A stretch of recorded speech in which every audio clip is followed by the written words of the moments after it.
अभ्यास 84, गति 120 शब्द प्रति मिनट। मानक आशुलिपि तीव्र गति अभ्यास स्टार्ट। उपाध्यक्ष महोदय, प्रस्तावित स्वैच्छिक समान नागरिक संहिता से संबंधित विधेयक लगभग तैयार हैं और सरकार बजट अधिवेशन के दौरान इसे संसद में पेश करना चाहती है। जानकार सूत्रों के अनुसार मंत्रियों का एक दल इस विधेयक को अंतिम रूप दे रहा है। इसमें विवाह, तलाक, गुजारा भत्ता, बच्चों को संरक्षण और उत्तराधिकार से संबंधित निजी कानून को शामिल किया जाएगा।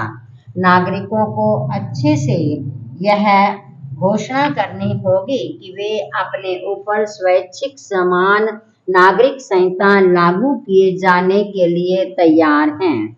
यह विधेयक केवल उन लोगों पर लागू होता है जो नागरिक विवाह के लिए समान कानून के पक्ष में हैं। विधेयक में विशेष विवाह कानून 1954 को रद्द किए जाने का प्रस्ताव है। जिन लोगों का विवाह 1954 के पास इस कानून के तहत हुआ है, उत्तराधिकार के मामले में उन पर आज भी भारतीय उत्तराधिकार कानून 1925 लागू होता है। प्रस्तावित विधेयक का दूसरा महत्वपूर्ण पहलू है गुजारा भत्ता। विधेयक की एक उपधारा में कहा गया है कि पत्नी को उसके पूरे जीवन काल तक पति से अलग रहते हुए भी उससे गुजारा भत्ता मिलेगा।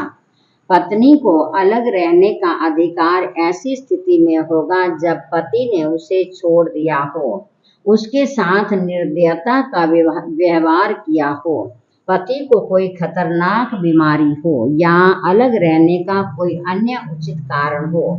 यह प्रावधान भी किया गया है कि किसी महिला को उसके पति की मृत्यु के बाद अपने ससुर, लड़के अथवा लड़की से गुजारा भत्ता मिलेगा। सूत्रों के अनुसार विशेष विवाह का कानून 1954 के तहत हुए विवाहों को छोड़कर यह विधेयक लागू होने से पहले और बाद में हुए अन्य किसी भी विवाह को इसी विश्लेषण के तहत पंजीकृत किया जा सकता है। वैवाहिक अधिकारों की बहाली और कानूनी तौर पर अलग रहने के अधिकार के लिए भी व्यापक प्रावधान किए गए हैं।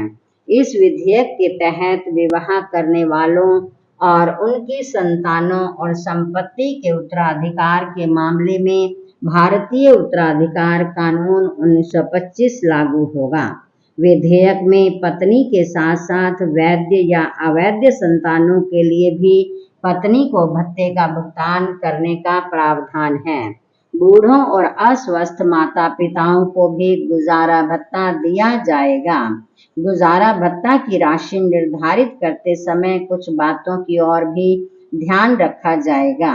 गुजारा भत्तों का भुगतान करने वाले का आर्थिक और सामाजिक स्तर देखना पड़ेगा तथा वह गुजारा भत्ता लेने वाले के उचित दावे के अनुसार होना चाहिए। विधेयक के अनुसार लड़के या अविवाहित लड़की का अभिभावक पिता होगा और उसके बाद माँ होगी, लेकिन 12 साल से कम उम्र के बच्चों की अभिभावक सामान्यतः माँ होगी। लेकिन अदालत संपत्ति के मामले में अभिभावकों को ऐसा कोई काम करने की इजाजत नहीं देगी उनके नाबालिग बच्चों के हित में जो नहीं होगा। अदालत किसी व्यक्ति को किसी नाबालिग का अभिभावक बनाते समय उस नाबालिग के कल्याण का सबसे ज्यादा ध्यान रखेगी। इस विधेयक के तहत विवाह प्रमाण पुस्तिका भी रखी जाएगी और उसमें लिखे बयान दूसरी शादी की स्थिति में साक्षी माने जाएंगे।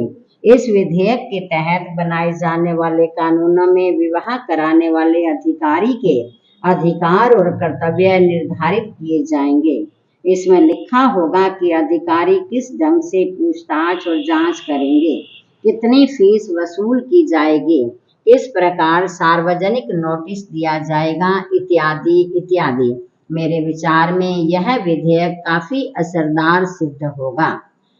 आजकल बहुत से झगड़े स्त्रियों को गुजारा भत्ता देने के संबंध में कई सालों से चलते आ रहे हैं तथा उनका निपटारा नहीं हो रहा है।